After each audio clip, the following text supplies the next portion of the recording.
मनी plant हे सर्व देखील माहीत आहे की हे छान कटिंगने लागणारं लो मेंटेनन्स प्लांट आहे, जे हवाला शुद्ध करतं.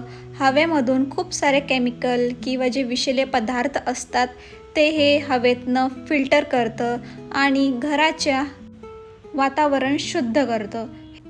या वनस्पतीला वास्तुशास्त्रात देखील शुभ वनस्पतीचा दर्जा दिला गेला आहे आणि नासाच्या अकॉर्डिंग हा एअर प्युरिफायर करणारा बेस्ट प्लांट आहे.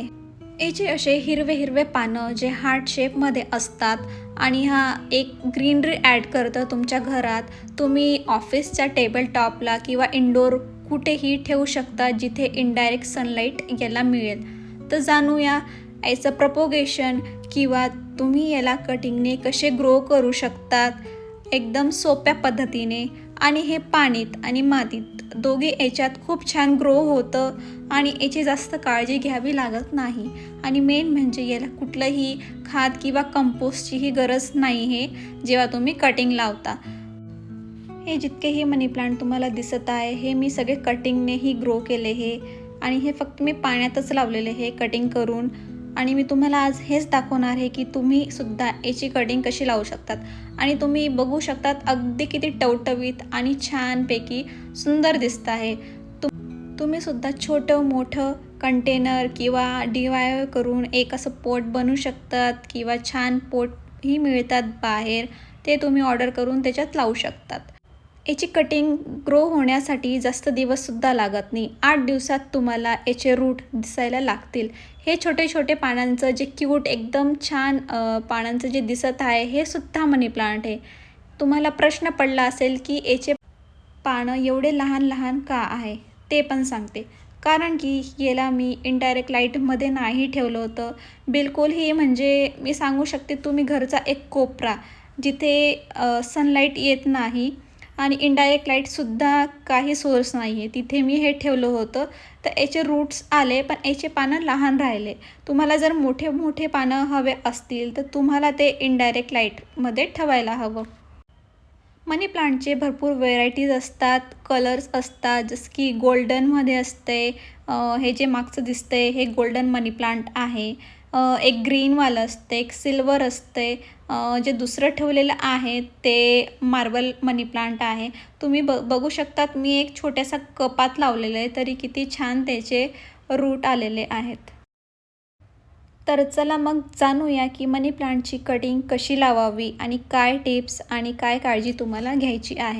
माझ्याकडे जे मागच्या वर्षी मनी प्लांट लावलं होतं ते खूप मोठं ग्रो झालं होतं. तर मला त्याच्यावरती थोडंसं असं डेकोर घरासाठी काहीतरी करायचं होतं. तर ही जी तुम्हाला टोपियारी दिसते ही मी घरीच बनवली आहे आणि याला मनी प्लांटने मी सजवलं होतं. तर मी दोघी साईडने मनी प्लांट लावली होती. आता मला तुम्हाला दाखवण्यासाठी मी एक साईडचं मनी प्लांटची कटिंग घेतलेली आहे. तर तुम्ही बघू शकतात की मी जे कटिंग घेतलेली आहे त्याच्यात नोड एरिया आहे. नोड एरिया म्हणजे काय की जिथून रूट्स डेव्हलप होता. फक्त जर तुम्ही मनी प्लांटचं पान घेतलं तर ते जगणार नाही. पानालासुद्धा एरियल रूट किंवा नोड एरिया असायला हवा, तरच तुमची कटिंग सक्सेसफुली किंवा एकदम 100% ग्रो होईल. आणि हे मी फर्स्ट जे प्रोपोगेशन लावलं आहे ते पाणीत लावलेलं आहे. आता बघू शकता तुम्ही मी किती छोटं कंटेनर घेतलं आहे. आता पाणीत लावताना तुम्ही एक लक्षात ठेवा की जे स्टेम आहे म्हणजे जी अशी काडीसारखी तुम्हाला दिसत आहे त्याच्यात नोड एरिया असणं गरजेचं आहे आणि तो नोड एरिया पाण्यात गेला पाहिजे. फक्त जर पान असलं किंवा ते नोड एरियाच्या खाली मोठी जर स्टेम असली जी दांडीसारखी दिसत आहे तर ती गळून जाईल आणि तुमचं मनी प्लांट ग्रो नाही होणार. तर या गोष्टीची काळजी घ्या. आणि पाण्यात लावल्यानंतर तुम्ही याला शेड एरियामध्ये ठेवा किंवा घरात कुठेही ठेवा, याची रूट्स डेव्हलप होतील. फक्त लक्ष ठेवा जर तुम्हाला मोठे पानं हवे असतील तर तुम्हाला याला इनडायरेक्ट सनलाईटमध्येच ठेवावं लागेल. आता बघूया की सॉईलमध्ये किंवा मातीत ही कटिंग कशी लावावी. तर तुम्ही बघू शकतात हे मी कोरफड घेतलं, हे एलोवेरा जेला म्हणतात.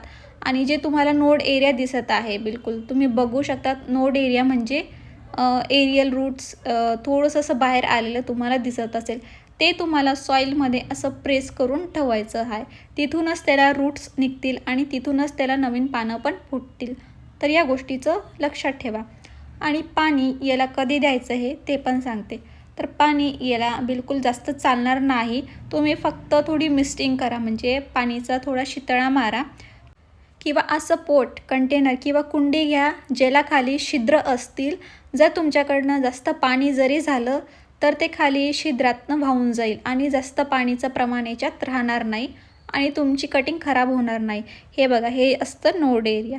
तर यालासुद्धा मी एलोवेरामध्ये डीप करते. हे एलोवेरामध्ये का लावायचं असतं की याला फंगस किंवा असे काही बॅक्टेरिया लागत नाही आणि याचे रूट पण लवकर डेव्हलप होतात.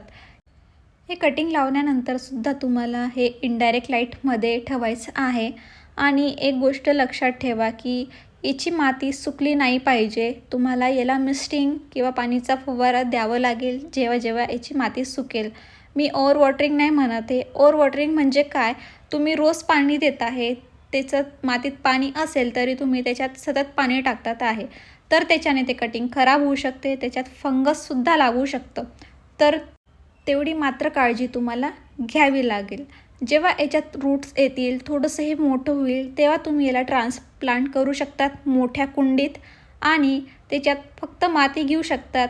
जर तुमच्याकडे सॉईल मिक्स असेल, सॉईल मिक्स म्हणजे त्याच्यात माती, सँड म्हणजे आपली रेत आणि थोडंसं कोकोपीट आणि कंपोस्ट याचा मिश्रण तयार करून तुम्ही त्याच्यात लावू शकतात, कारण याची ग्रोथ लवकर आणि फास्ट होईल त्यासाठी. अदरवाईज तुम्ही जर मातीत जरी लावलं तरीही छान ग्रोथ होईल. तुम्ही बघू शकतात हे किती सुंदर दिसत आहे. असे अपडेटसाठी चॅनलला सबस्क्राईब करा. भेटूया पुढच्या व्हिडिओमध्ये पुढची कुठली कटिंग लावायची त्याच्यासोबत. व्हिडिओ आवडला असेल तर लाईक करा, पुढे शेअर करा आणि तुम्ही पण खूप सारे मनी प्लांट ग्रो करा. आणि कमेंट करून नक्की सांगा की तुमची कटिंग या पद्धतीने लागली की नाही आणि तुम्हाला हा व्हिडिओ इन्फॉर्मेटिव्ह वाटला की नाही. थँक्यू.